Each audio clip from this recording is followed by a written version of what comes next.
What's up, everyone? Welcome back to the Metal Maniacs Podcast. I'm Jay Ingersoll, and I'm here with my co-host, Mod, he's back. So, today's good episode, to be back. Thank you. We are going to talk about bands that we slept on or should have listened to sooner, but we didn't get around to it for some reason or other. So, we each got 5 bands we're going to kind of discuss, and if you guys have some bands that you want us to check out, make sure you leave them in the comments below, or any bands that maybe you relate to, also the reason why you didn't get around to them. So starting off, I'm going to go through a band, and then you tell me a band, and then we'll just kind of go back and forth. You want to back and forth it? Yeah, we'll just kind of talk about. We'll volley that. Yeah, we'll volley it back and forth. So here we go. So my first band. Is this your most slept on band? Is this the biggest band you've slept on, you think? Like, what is... That's the one I want to hear first. What is the one that you're like, oh my God, I can't believe I fucking slept on this band out of the 5 that you got? Well, I guess this could be my number one, bro. Okay. Because the band is Suffocation. Okay. So... Huge. Yeah. So, back in the day, we've listened to all of this death metal growing up, right? Like, all of these death metal bands. These guys were out doing it just as long as Death, Carcass, all these guys were doing it, right? Yep. And, to say that these guys created, like, the slam genre with these breakdowns and shit, right? So when I may have heard them, and I kind of just heard this kind of slash or Slayer, like, thrash, kind of mood going on with them, but I didn't realize they had the breakdown. They didn't have that. They fucking grooved harder than most motherfuckers groove it. And I always love that groove in metal, right? So when I heard that finally and come around to it, I'm just like, man, I slept on these guys for so fucking long because they were so badass. They came out in 88 and they released 2 CDs in 91, the Human Waste EP and the Effigy of the Forgotten. They started off really raw, because if you listen to their early stuff, they have like, just like anybody else, it's just real raw recordings. It's just real, just kind of, in your face, not mixed very well or whatever. And I kind of just coined them as like a Slayer death metal wannabe, kind of, because they do have some of the, the whammy dive bomby solos and shit like that. And they got a lot of the 2/4, like flam beats and this, the fucking bada bada bada bada thrash type beats. And then the production probably was very hard for me to kind of get into. But then when you start coming into like 95, when they started coming into Pierce from Within, they started to refine their sound. They started to get faster, just like most of these bands progressed, And the grooves, man, the breakdowns. And then so it made me go back after I've listened to them. And so then as I'm going through their catalog or whatever, then some of their newer shit, like of the Dark Light came out in 2017, and that's just a top-notch album right there, man. Just the fact that they're still around. You said 1988, and you're talking about an album in 2017. The longevity alone gives you reason to go back and listen to some of these bands that maybe you've slept on. You're like, holy shit, this band's been around forever. Why? And then you go back and listen to them, and you find out. Yeah, for sure. And 2021, they came out with a live CD. Okay. Called Live in North America, and I actually had the privilege to see those guys on that tour. Okay.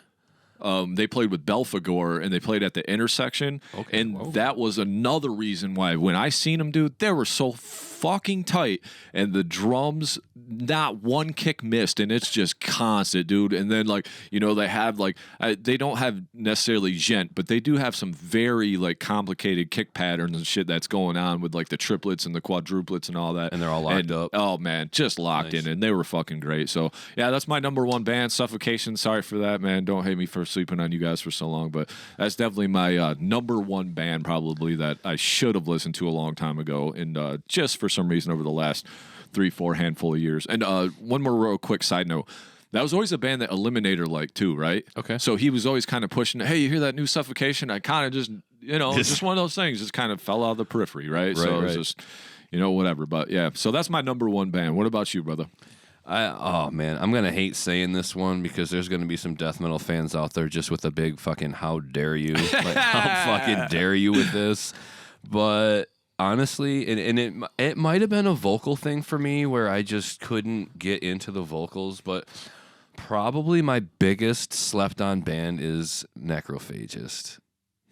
Like Interesting. Like I just didn't, and I think they kind of just came and went, like, because they only had the 2 albums, right? 2 albums, yep. Yeah. So and I was just looking those up, and those 2 albums are, and let me just get them right for you all real quick because I want y'all to listen to these 2. 2004's Epitaph, Yep. and 1999's Onset of Putrefaction. Yep. And probably Epitaph for me, just with the technicality and just I mean, why? I know people were saying this band name for so long. Dude, have you listened? No, I just haven't made the time. And maybe it was a time in my life where I wasn't really just deep into death metal. Yeah. 99, yes. 2004, maybe not as much. Right. But listening to it now, you know, even on the way down, I was listening to it. I was like, Jesus Christ, Nick, how are you going to really admit that you haven't been listening to this band right now? Like, they're so sick, and they've been known.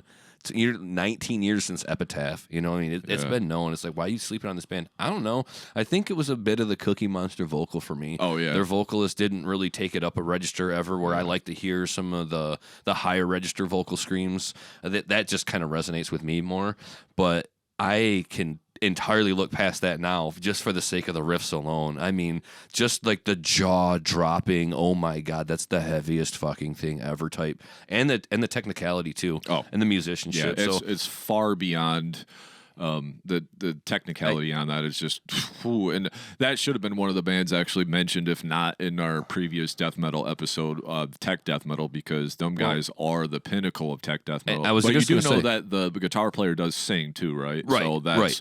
probably the reason why. Part It's of like it. he's playing all this shit, so maybe I'm just doing this one vocal because I got a lot of other shit to worry about when Yeah, I'm tapping and- and singing at the same time. You and know? I think now he's like an engineer, and it Yeah, just he's like makes a perfect sense. Makes watches or something crazy shit. I don't know. I'm not sure what he does, but I It know makes he- perfect sense because, like, when you're listening to the music, you're like, this guy's absolutely about math. Like, this guy is calculating as he's playing. Like, it's just insane to me, the guitar work there. So that's the biggest one for me that I slept on. I hate admitting it, but I absolutely go back and listen to it now for sure and enjoy it. So I would say Necrophage is the biggest one for me. And I have no shame. I mean, it's a little embarrassing. It's like, where you been? What have you been doing for the last 20 years? What have you been doing, bro? But it's like, well, there's a lot of other music. But the reason I wanted to talk about them for me is they still are like a standard.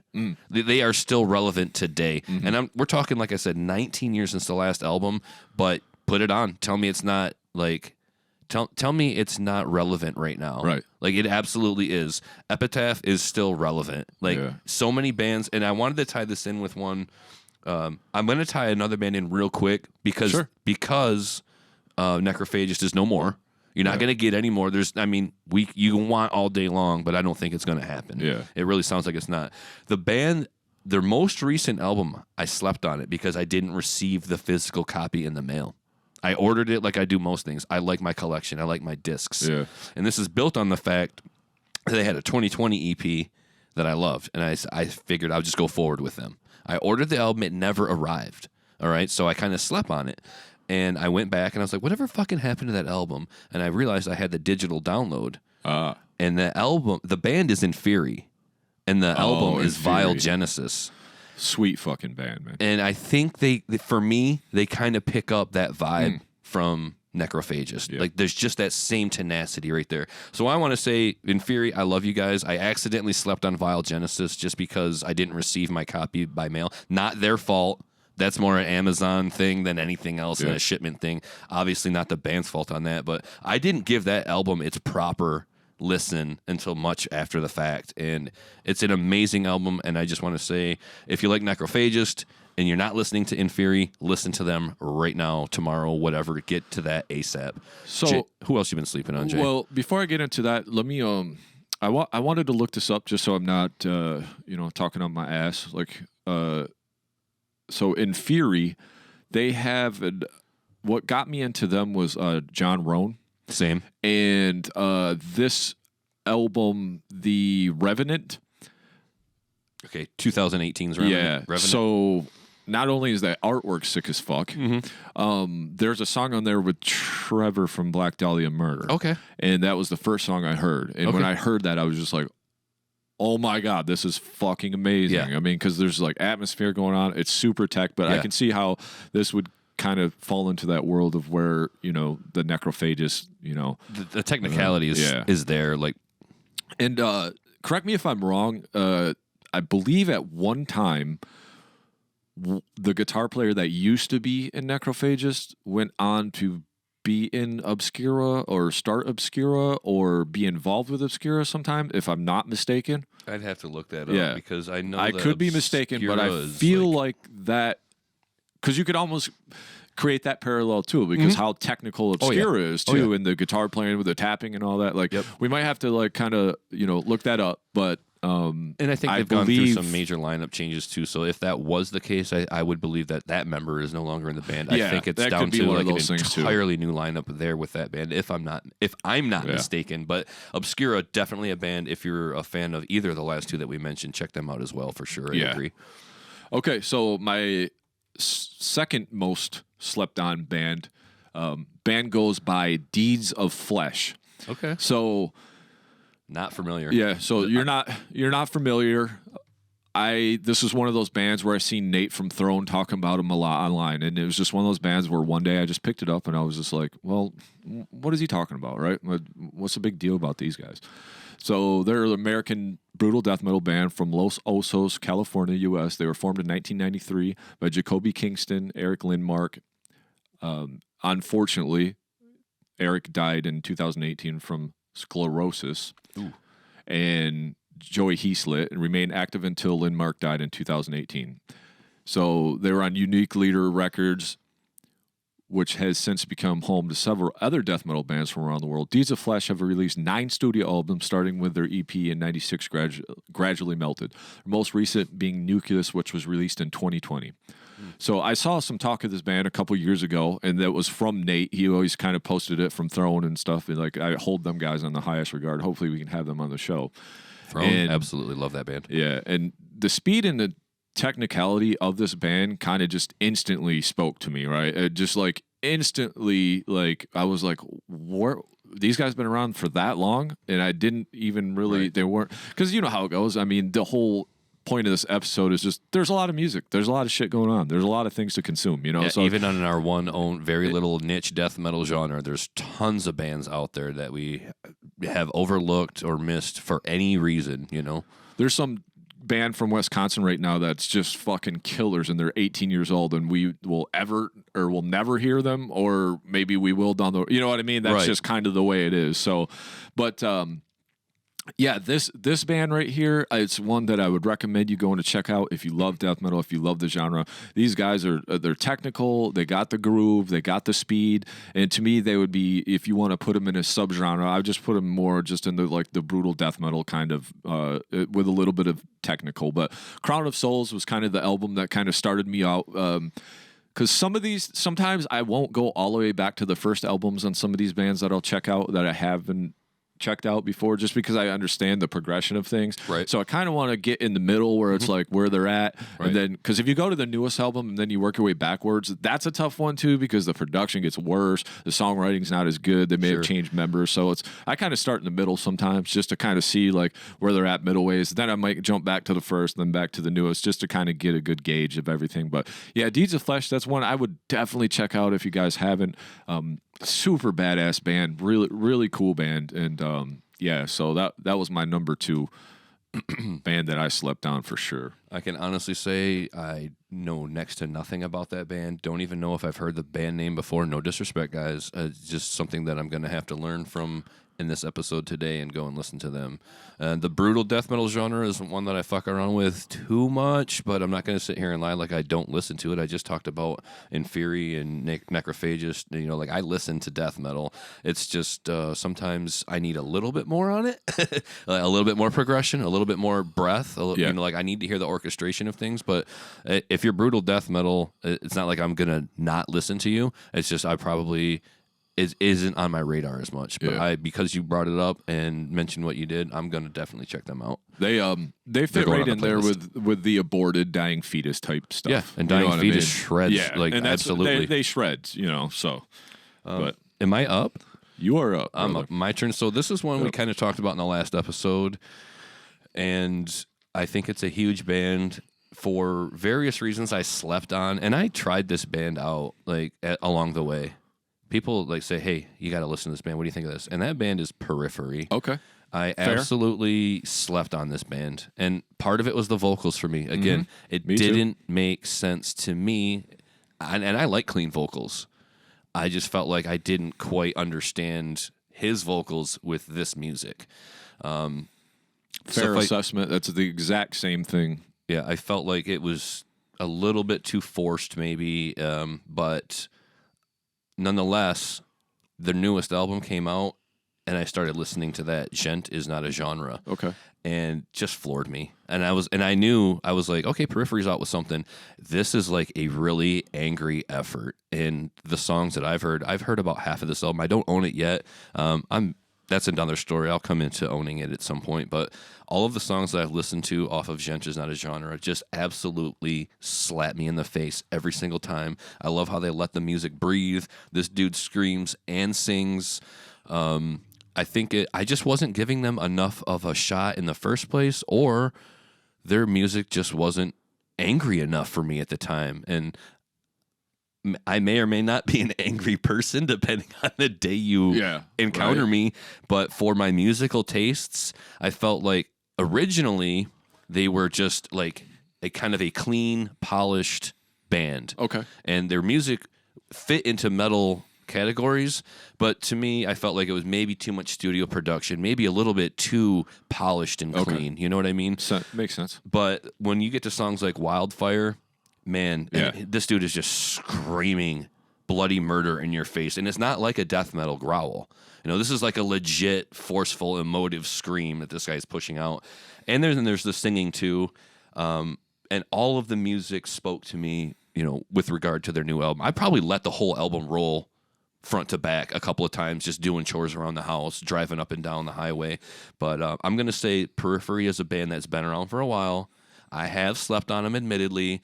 I'm in their corner now. You're never going to hear me talk shit about them other than how much I love them. You know, thanks in part to their newest album. And apologies for not being a bigger fan sooner, but you've won me over finally with the newest effort, which isn't to say that the old efforts don't hold anything for me. I just got to go back and appreciate them with new context of this new album.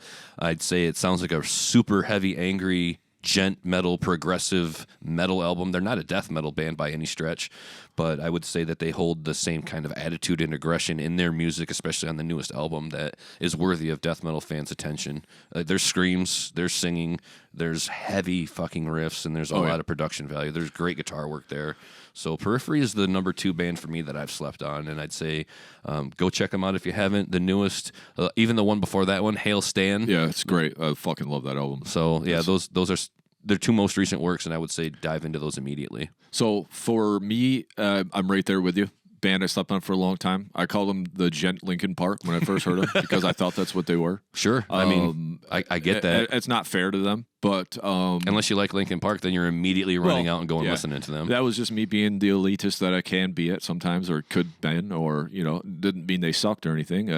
I also had a chip on my shoulder because I was told they were better than Between the Bear to me, and I'd like to argue that point to the fucking death, because whether you like BT Bam or not, you weren't having it's that. very hard to match what musicianship is going on there. I'm not saying Periphery is no slacks, though, because those guys are top-tier musicians. Absolutely S-tier. What did it for me for those guys is I started watching their content on YouTube. Okay. Their behind-the-scenes making of now stuff. They get good. Their bassist, products. Or former bassist production. Yeah. Their how to produce stuff.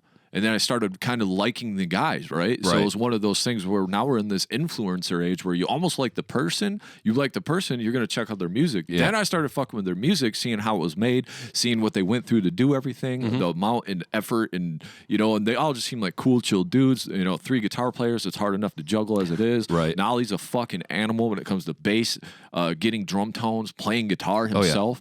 So I'm a few years ahead of the curve on it for you. And another thing is, it's one of those things with me, and I will admit this all the way, and I've admitted this about other bands. when people make a big deal about something and they're all fucking talking about these guys, because a lot of hype. Because when we were playing in, back in Infinite, you had all the other guys in the other bands, Periphery, this and that, and then so instantly I'm just turned off. I'm just like, okay, not for me. I'm not going to give it its fair due, and that's my own bullshit, and it's your own bias, but you're at least addressing it now. But after that, I just started going through their albums, and I'm just like, these guys are the fucking awesome. I also feel the same way. The vocalist almost sounds like he should be in a different band because it doesn't fit all of the time. Like it just always seems, but it makes him something unique. Off. But it does make him unique, and he's a great vocalist. It's not. It's like it's just sometimes it doesn't really feel like it's together to me, and that's one of the other things that kind of put me off about it. But now I take it for what it is. Hail Stand is a fucking great album. The song Reptile, wow. It's and then obviously the newest one too. I've spent a lot of time with that, but I've went through other albums. All great. Periphery 3, Selective Difficulty, great album too. So nice. Awesome fucking band, awesome dudes too. Anytime I ever heard them on any kind of like interviews or just watching their content, helping other musicians and stuff, I just got nothing but the utmost respect. So it's kind of funny you say that because I that's definitely a band that I could say that I slept on as well. I would say though, to further your point though, just with all the content that they put out with respect to how they do their thing, how they get their tones, all of that additional content should make any musician immediately neutral on Periphery and further that, go into that content and see what they have done. I mean, figuring out production values, tones, and all of that. I don't know a whole lot of other bands that are doing that. I know that bands will take you behind the scenes and they'll give you content, but I feel like they were just teaching you how to be a musician or how to be a producer or how to understand your sound better. And I think right off the bat, even if you've heard their music and you don't like it, you may shift your opinion if you get into some of that additional content, especially if you're a musician or just a fan who likes bonus content. Mm-hmm. So I would say dive into Periphery based on that alone as well too. Yep. You might change your mind, indefinitely about their music. That's what did it for me. Right. Like I said, I liked the guys first and then started liking their music second. So. All right, so third band for me that I slept on, I've kind of went the more old school way where some of these bands have been around for a while. Sure. Just because I was just kind of going, next one. because I was just kind of going with, our theme of kind of the old school metal. Sure. But Gorguts. So they're from Canada. Okay. And, Canadian, them death metal guys are formed different up there, So they actually formed in 1989, and they've been through a lot of lineup changes since its inception. Its only consistent member has been guitarist and vocalist Luc Lemieux, who remains the primary creative force in the band. They have an interesting story because they broke up with one of the members, Steve McDonald, committing suicide, and Luke quitting music until he got back into it almost to support the 20 years of existence with the band. And then John Longstretch from Origin actually played with the band temporarily. So that's kind of how they came on my radar, because I kind of went down this Origin John Longstretch thing for a while just to consume everything he's played in, because he's been in Misery Index and a bunch of different stuff, and he's just such a badass drummer. But the reason why I like this band is because Luke, the main songwriter, there's death metal in there, there's grind in there, there's a lot of things in there, but he explored a lot of different kind of like sonic landscapes in there. There's some atmospheric stuff, there's some doom stuff, so it was just kind of like a little bit of a palette of everything, and it stayed heavy and it stayed true to its form, but it's just one of those things where it's like it might be an acquired taste for some, but it was very progressive, and I think some of their stuff was a little bit ahead of their time for some people, but they kind of just didn't do the straight up, hey, this is brutal death metal, this is grindcore, this is that, whatever. But yeah, the last one that they put out, the Colored Sands, it was very highly acclaimed when it came out, and I suggest anybody listen to that just to kind of get Gorguts in their, for lack of a better word, periphery.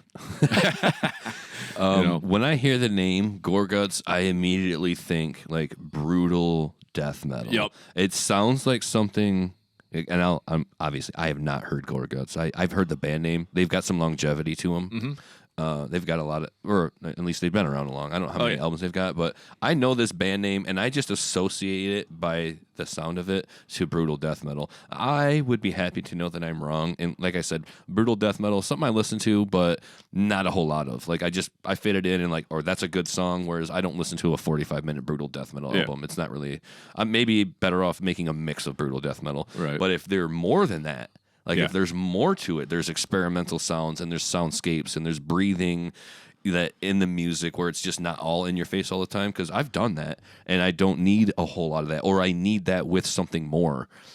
It's like only eating steak every day. Yeah. I can't. Right. Like I like steak. I love steak. Who doesn't love a good steak, right? It's fine if you don't. Whatever your favorite food is. Imagine that only though every day. And it's so for me, I need more than the brutal death metal. And if you're saying they're more than that, I have to give them a listen. I will then come back to you next time and say, hey, this band Gore Guts, I've been sleeping on them, bro. Yeah.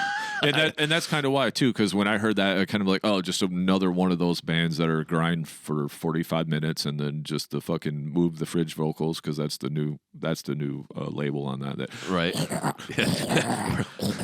We're rearranging the furniture here. Let's come do some vocals. But yeah, I mean, that's and the funny thing, I kind of actually talked to Eliminator when we were talking about some metal and stuff about that, and he's like, yeah, I kind of didn't really get into him a lot because they had all that extra stuff in there, because he wanted to hear more of just the metal brutal part. Yeah. So, it was just one of those bands that kind of slept on, and I turned it on one day and I was like, okay, Gore Guts, and probably some of their older stuff that I've listened to. Yeah, it's probably a little more on the death metal side, but there is some extra shit in there. But when you start getting into a little bit later of their catalog, they start getting a little more experimental, and they start getting out of, basically what their name implies. So like kind of what Death did, where it's like you listen to Death and then you're like, oh, that's all they do is some crazy death metal, but like it's way more than that, right? Oh yeah.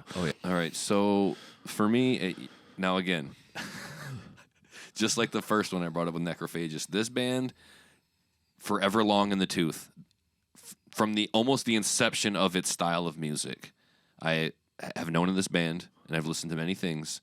But it wasn't until I saw them live that I gave them their proper dues. And that is the band Cradle of Filth. Okay. Fair. I mean, they have so much, too much to consume. And it's fair to say if you hear the wrong Cradle of Filth, you might not like that band, unfortunately. Very fair. Very fair. Because they're all over the place. They just do all of the genres of metal in their band, in Danny Filth's band. But it was seeing them live at the intersection that made me a believer, made me understand and see how good they are, that Danny Filth is going to get just an amazing, phenomenal guitarist to play beside him. And the guy that they had on guitar, I don't know who he was. He deserves the respect of at least me knowing his name. But there's been a lot of members, in Cradle of Filth. It's hard to know, who all has been in the band. But just watching these guys play, just watching the stage show, watching Danny Filth's antics and or just behaviorisms on stage where he does the low gutturals and then his neck and head snap vertical to the sky and he starts doing the ghouly banshee thing, and I was just left shaking my head. Like, you hear it on the album and it just didn't have the same impact hearing it until I heard it live and I felt it, and I was like, oh my God, I have been sleeping on Cradle of Filth. Now, this is some years ago whenever we saw them. We saw them at a show together, I think. Kill Switch and Shadows Fall, I believe. Forever ago. Yeah. For a long ass time. The old intersection. Or was it the Orbit Room? No, I think it was the intersection. Maybe it wasn't the old one. It was the current intersection, one. But like in its inception. But so it's been some years, but along the way, they've dropped some singles that really like opened my eyes to and it showcased more of their diversity. Mm-hmm. It showcased more artistry and musicianship that wasn't like the black metal noise of old that I associated with Cradle of Filth. Oh, yeah. Their older material. The Jesus is a cunt. Yeah, yep. I mean, immortal. Yeah, immortal shirt. Yeah. So, like, for me, I know it's almost like, dude, bro, where you been? I just needed to hear the right things from Cradle of Filth, and I also needed to be a witness. I needed to literally see them in the flesh and see what they do to become a believer. And I would never like say anything bad about Cradle of Filth going forward. I don't know that I would have in the past. I would just more speak to my ignorance, like not a big fan, or I don't know, or it's too black metal for me, and I don't really get into it. But over the years, they've totally won me over. If I see Cradle of Filth on a bill, my eyebrows raise, my head turns, and I think might be worth going just on the merit of Cradle of Filth alone, because I've seen them and I know what they're going to bring, and I think that there's a lot of material out there. Be careful if you're going to dive into for the first time. You know, like be sure what you like and give them more than one chance. I would say definitely give them 2 or 3 chances to win you over. I think that's fair in a mix, because they've just done everything in metal, and I think more respect to them, and give them a couple of chances to let them win you over. I think they're worth it, and especially if you're going to want to be a concert goer, they're going to bring you a show too. They're going to bring you entertainment to that stage, not just musicians that are top tier, but also like a really cool spectacle is going to take place on stage. And I would say nab up a concert ticket just as fast as buy an album by that band, because they're absolutely worth it. Sorry I slept on you, Danny Filth. I know you've been around forever since day one. It just, some things are hit and miss with me. And I did finally become a tried and true fan of this band. And I need to see them again live. So for that, thank you for everything. I'll see you next time. My thoughts on Cradle Filth. Danny Filth, amazing vocalist. I do agree, be careful, because you could click on the random video and it sounds like some weird, like, electronic, almost corny shit going on, and you're like, so don't stuff, exactly. So it's kind of hard because they have so many different paths that they took. I unfortunately never got to see Cradle of Filth, even though I was at that show, because I went with Steve and Rollin, and Steve had these stacker things, them stackers you could take over the counter. They're like ephedrine pills when they had ephedrine in them. Right. So he gave me one, and because I was like all tired, and he was like, well, try one of these. And I took one and I was feeling great. I was like, sweet, give me another one. Gave me another one. Dude, I got so fucking sick, dude. I was outside Ralphing, and it was right after Kill Switch. So I never got to see Cradle Filth, unfortunately. I missed it. You missed a good show, too. I know, I bet. Sorry. I was just pissed that any time that I missed anything when I paid money to go see it, obviously, a ticket. And I can't say I've ever seen them. So unfortunately, that was my tragic story. But, we'll go. Yeah, I mean, some of their stuff I've heard, and it's been incredible. And I never take. I mean, just with the freaking dude's vocals, the lows, the highs, just all the variation. Like he's a bad MF, that's for sure, man. Yeah. Mad respect to Danny Filth and his band Cradle of Filth, and all members that have helped support Cradle of Filth along the way. He's had some really good members come through that band, sit on the drum kit or play guitar. Nick Barker, he's had some phenomenal musicians. So you're not going to go wrong there on the musicianship side of things either. And I know you really like the show aspect, and those guys do nothing but do that too. The show is what they are, from video to to stage to the album, probably. I wouldn't be surprised if they were in costume. Right. Just getting in the corpse paint in the studio. Just like method acting, basically. So I love it. All right, cool. So my fourth band that I slept on was is Broken Hope.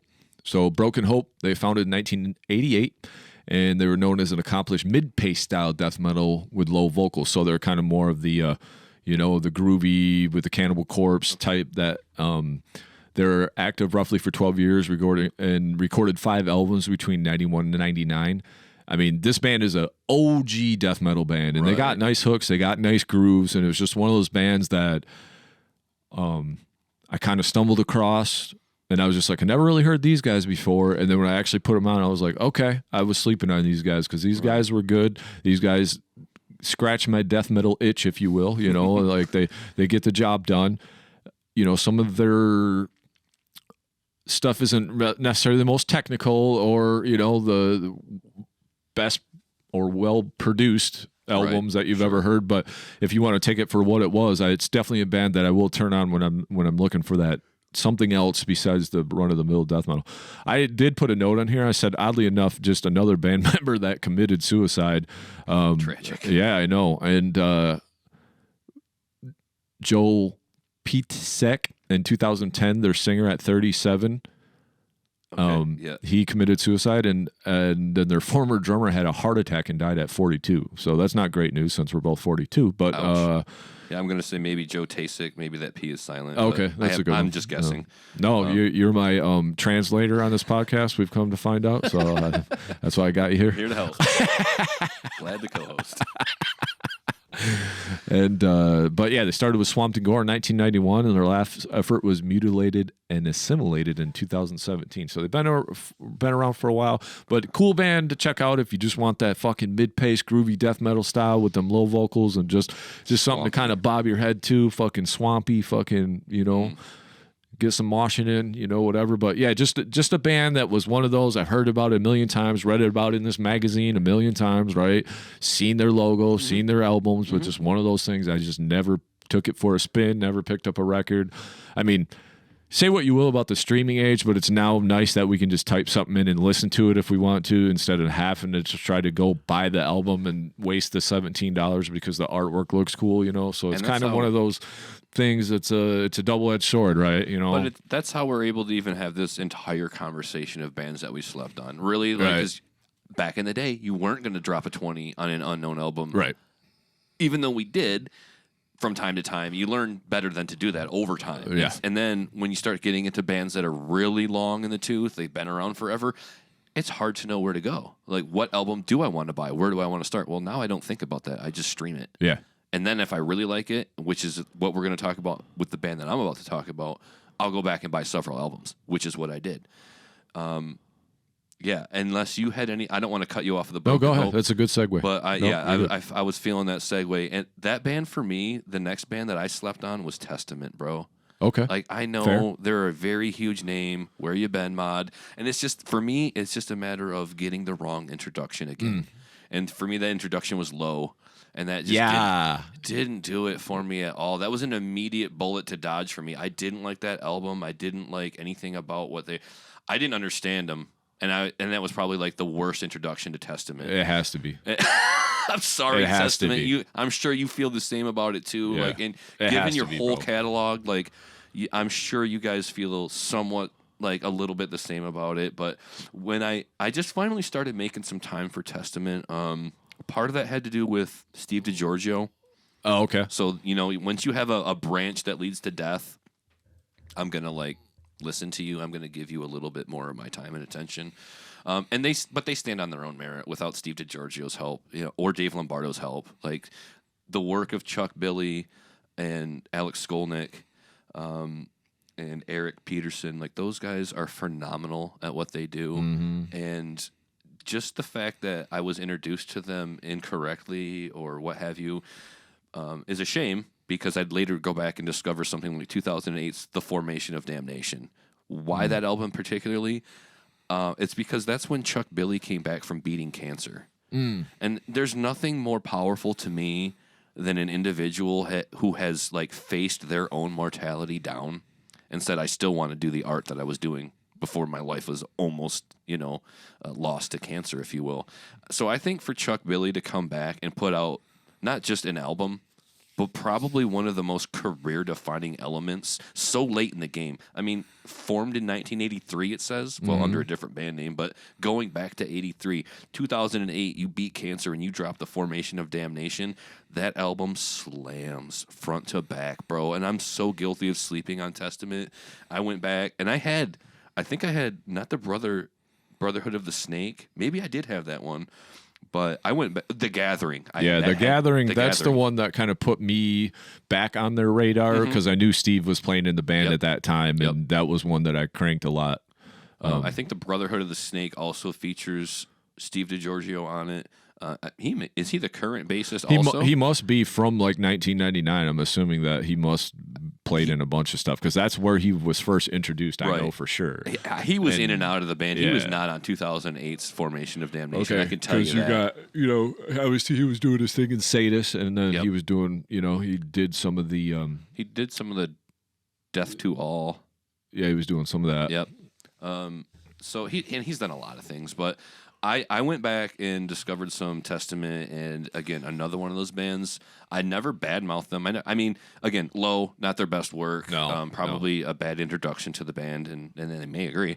But when I did finally discover them, and I realized, okay, this is why this band has staying power. This is why Testament is still a thing.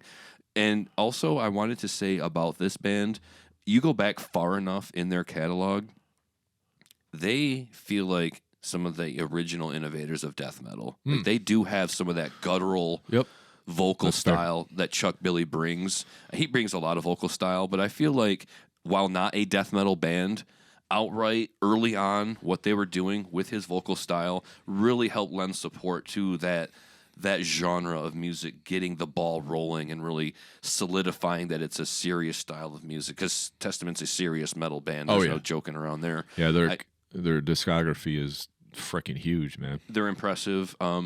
Yeah, I mean, I slept on them. I'm here to say sorry, guys. I absolutely love what you've done all these years, and thank you. The 2008's formation of Damnation, middle of the road, like you're saying, like, you know, get into the middle of that discography and see where you want to go from there. That's the one I have to throw out there and say, listen to that one first, because I'll add that to the playlist. Yeah, that is a very great album to me. If I would have started with that album, well, I mean, it was 2008, so whatever. Yeah, but sure. if that would have been the first thing I ever heard from them, though, would have been an instant fan. Instantly, like, looking them up, buying all their old albums. And I did buy several after that. I have Titans of Creation. I have Brotherhood of the Snake. I have The Gathering. So I have several of their albums.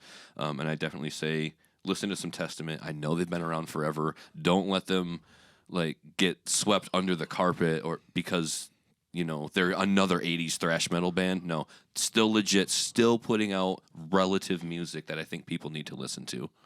Awesome. I'm going to add that to my list because that is one of the bands that I may have slept on. There's stuff that I've heard, like Souls of Black. I remember one of my buddies had that album. We kind of listened to it, and at the time it was good. Thrash metal has always been one of those things where it was just like kind of take it or leave it for me. You know, I know you're really big into the thrash, Absolutely. So that kind of helps out on your behalf. But it's obviously something that I should dig into a little bit more. Same with me. I heard Low, seen the video. I was like, this is okay, but it's not anything that I would go out to buy a record, buy a concert ticket, or actually want to spend time diving more into it because of that, to be honest. The competition at that time in that year, 1994, some of the music that was out, like, Low was not going to be a good rival for some of the other things happening that we were listening to at that time. It wasn't gonna compete with Heartwork. Or Symbolic. Yeah. I mean, and I think they were maybe at the time doing the thing that, like, Anthrax, Metallica, and Megadeth were doing, where they were just kind of trying to maybe augment their sound to reach a bigger audience. Yep. Get that music video, get on Headbangers Ball. Yeah, and that's fine. I mean, I'm not hating on that at all, but it just didn't translate for that album, and I'm not hating on that album. I could probably stand to listen to it front to back and have a newer, edited opinion about it. But the single itself was enough to say, nah, I'm not getting it. It's not resonating here. It's a little bit, it's beneath their own, like, standard for music writing. I think they would look at that and say, yeah, we don't play that. We don't play much from that era. Right. But they did go on to write many great albums before and after that. So definitely Testament has staying power for a reason, and I highly recommend searching out that catalog when you want to find and make the time for them. All right, cool. So before we move on to this very last band, I do want to say something that I wanted to mention in Periphery. Okay. They have other side projects that happen, and there's a side project that Misha and Mark Holcomb, the guitar players, they have. It's called Haunted Shores, and it's like technical, like death black metal. Okay. There's no vocals on it. Interesting. Yeah, but it is fucking badass. Like, when I was getting into them, it was something I wanted to mention earlier, and we kind of rolled on, which is fine. But I just wanted to throw that out there to put that into your ethos, just so it's something that you could think about. Pretty cool, instrumental, but really fucking badass music. Like, really. So, like, not only do they do what they do, but, like, they do other things too, and that's something you got to respect when you're putting out some black and death metal, project on the side. So definitely check that out. But my fifth band that I slept on, this is kind of a newer band, and you could almost say these guys are a little bit more metalcore. But I just remember hearing this band a few years back and being one of those, like, holy shit type of things. Like, what? Why haven't I checked these guys out? And the band is Silosis. Okay. So, I know some of their work. So just kicks ass. They have riffs, man. they fucking riff, dude. And it's it's Josh Middleton, right? He's in or he was in Architects. Okay. Right? So I mean, they formed in 2000. And I'd seen a lot of YouTube content, and I've known him for his badass guitar tones and his just badass riffing, and he's got different YouTube content and stuff on there. But they have released 5 studio albums, a live album, 2 EPs, and 12 music videos. The Cycle of Suffering was released in February 2020, and I remember listening to that, and I was just like, "Holy shit, these guys are badass!" And to boot, they do not down tune. They are tuned to E. Ooh. And they don't play breakdowns, which that's kind of like their moniker. Like that was quote unquote what he said. But maybe they don't play breakdowns, but their grooves are so fucking grooving. Right. And like just a great overall band. It's just one of those bands that like, yeah, they were around for 20 years. I mean, they started in 2000, and just one of those bands I kept seeing the name, and just one of those things that got swept under the rug. And I just remember when I heard Cycle of Suffering, I listened to that bitch for like 3 weeks straight and nothing else. Nice. So, and it was at the time where I listened to I started listening more podcasts and listening to other things that really caught my attention and my time. So for me to, at that time in my life, to around the pandemic, to be just putting their music on all the time, I was like, this is the shit. Like this is a great album. But yeah, kick-ass band, man. And Silosis, shouldn't have slept on those guys. Fucking super good band. I'm just looking at the album art right now, and it looks like a band that I have also slept on, because the album art speaks to me in ways that say like they have a little bit of a style to them, where if I know it's death metal, but I'm looking at this artwork, I'm thinking there's something in there for me. Like I'm looking at Dormant Heart, that album art looks cool. Monolith, that's some cool album art.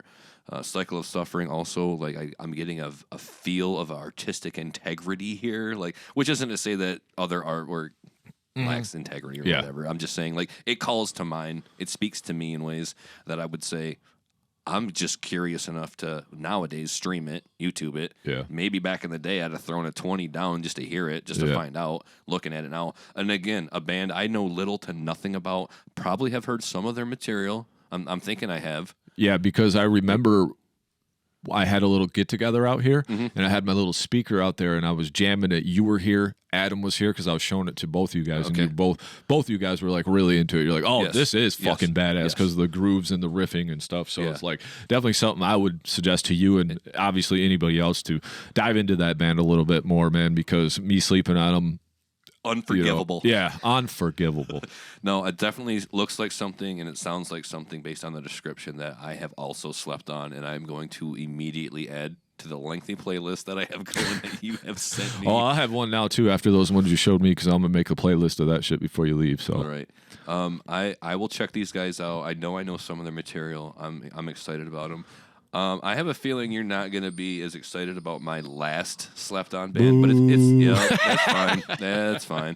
It's for me personally. It's just something that I was a fan of this band outright. Immediately fell off when I stopped liking their work. It wasn't for me.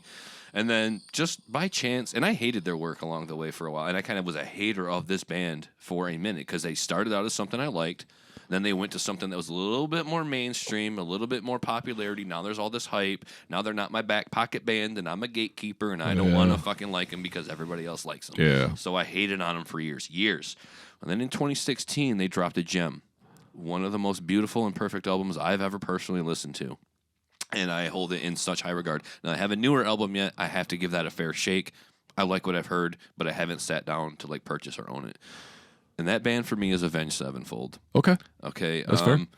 Just first of all, Sinister Gates on guitar. Just one of the nicest guitarists out there. To me, he touches on so many like things that make a great guitarist great to me, and that is that classical rock style, but infused with the tenacity and the energy of like thrash metal, death metal, just heavy metal playing. His musicianship to me is top tier. I think musicianship for me personally is going to win me over, like, at the end of the day. Now, M Shadow's vocals, a lot of people immediately, maybe not the biggest fan of M Shadow's. That's fine for me. I like Dave Mustaine. I don't really need a great vocalist, although I respect and love and revere great vocalists like Lane Staley and Chris Cornell. Absolutely love those guys. Shadow's probably not fitting in there, but not a bad vocalist. Unique. He's got a tone to him. So Avenged Sevenfold, when I got to the stage, I don't know what possessed me to say I'm going to give it a fair shake. I had heard, Hail to the King was in your face. You couldn't escape that album, and it sounded so much like Metallica's Black Album. I'm sure I'm not the first person to say that. Oh, yeah. Like, I think everybody has said that, maybe even them. But I just, for whatever reason, maybe it came on Sirius Satellite, but I listened to the stage, and I was really captivated by that song alone, enough so that I went out and bought that album on the merit of that song alone, and the music video, which is a pretty dope music video. I'd say enjoy yourself the music video by The Stage by Avenged Sevenfold, but that entire album I let play front to back, and there's not a bad song on it.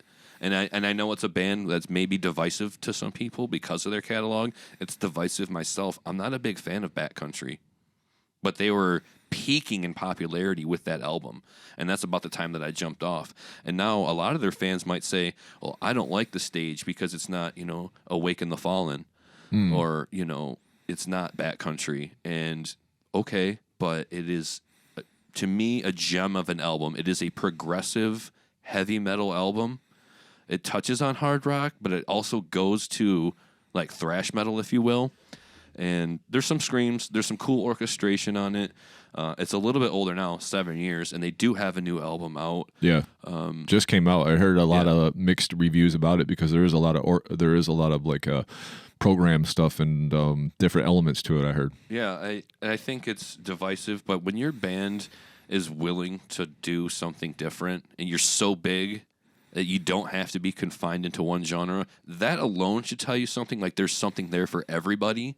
So, like I said, there's some albums that I don't like by them, maybe. They don't gel for me, and I'm not 100% on the new album yet. I just haven't made the time for it. But I do like Nobody. I thought that was a great song and a really fun video.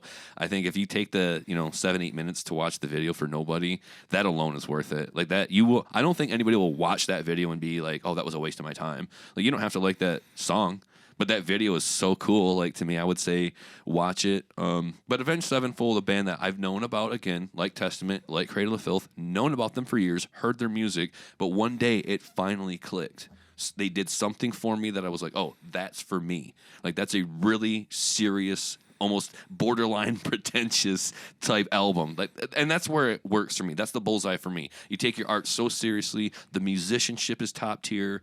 I don't think they were doing anything gimmicky on the stage at all. I don't think they were trying to be anything that they're not. They're probably their most authentic selves on the stage. That's how I feel about it. Some of the other things, they were maybe playing up a look or playing up a sound. I'm not judging. I'm not criticizing. A hugely successful band, blue collar guys that did what it took. In my opinion, like just the way that they built up their fan base and sustained it and where they're at now. I definitely slept on them. I definitely was a bit of a hater at times, but again, another band I fucking love. I'm gonna only speak good on their name, even if I'm not a huge fan of all of their work. What they're doing for me now works, and I'm going to catch them in concert as soon as I can. Just a huge fan of the musicians in the band. The Rev, their original drummer, he passed away, but when he was with the band, he was the drummer. Everybody was loving his work, and I think now they can afford, at their popularity, to have one of the best drummers in the game in their band, and they do. I don't know the name. Don't ask me. You know the name probably of their current drummer. If you knew, you'd be like, oh yeah, he does this, that, and the other. But it reflects in the work. Like the spirit of the Rev lives on in their current work. Nice. It wasn't there in Hail to the King, intentionally so. I know that they wanted to do something different on that album, and they did that. They stripped down the sound of the drums, and they emphasized guitar work and vocals and songwriting, and they left out a lot that could have been done on the drums, just almost as like a way of respecting the Rev's absence. Like, hey, we're going to do this album, and we're going to know that we're doing it without the Rev, and it's going to sound like that too. And that's exactly what you get on Hail to the King. A good album too, though. bigger band now. They're a little bit harder to see because they're either going to headline a festival or they're just going to cost a little bit more to see. And when you when you build yourself up to the level of a Metallica, which I know they hate being compared to, and I don't think they sound like Metallica, but they are about that big almost. I mean, they're not. Nobody's Metallica. Right. Nobody's Metallica. Nobody's going to be Metallica. Nope. Nobody is Metallica. Nope. But, they definitely did the thing, and they went out and became their own Metallica. They're huge. Like, Avenged Sevenfold's huge. They headline festivals. They can get whoever they want to support for them. I just think they're a bit of a powerhouse right now in the metal scene. Take them or leave them, that's fine. I do think The Stage is a perfect album, and I highly recommend it. And I am looking forward to seeing Avenged Sevenfold live in concert as soon as I can. Cool. Before we wrap this up, I'll just tell you about my Avenged Sevenfold. I remember Luke, he was getting me into a lot of hardcore around the early 2000s or whatever, and a lot of different bands, Bleeding Through, stuff like that. So Sounding the Seventh Trumpet, that was a tape I actually had, and I listened to it all the time because it was like really metal, really hardcore. His vocals themselves definitely were way weird and way unique. And then something happened along the lines. I even remember him singing a song on the first Bleeding Through, and that's one I just love Bleeding Through. But I remember him singing a song on there because he's tight with Brandon, the singer of Bleeding Through, and something along the way, I just kind of lost interest in those guys. Fair. And then they became more popular. So it was kind of the same thing where it's like I didn't even pay no attention to them because I just thought they were in that kind of lane. It was nothing that I wanted to hear. But as you grow and as we progress, you start to open your mind. And so I'll have to go back and listen to some of their. I was actually interested in listening to their newest album because I heard it was a little divisive and a little pulled people in each way, but that kind of interests me more now because I don't really have no footing to go off of except nothing I've ever heard sounded like the seventh trumpet or sounded like sounding the seventh trumpet. So I it was kind of one of those things too. I couldn't ever say I hated those guys because I never even put any of them on in my ear. So I couldn't say there was anything that drew me back to them or anything, but now coming back around to it, I could see where it could be something I should take a little time and listen to. As my tastes have changed over the years too, I think that just having a really good progressive metal element to your sound is something I'm going to gravitate toward. And they've had many sounds over the years. I don't think any of their albums really sound alike. So there's that. If you're an Avenged Sevenfold fan, maybe drop us a comment on where you would start if you're a fan of them. Yeah. Because for me, the first thing I'm recommending to a non-Avenged Sevenfold fan is The Stage. And that's late in the catalog. That's their second most recent work. And I would say do that. I might say Awaken the Fallen.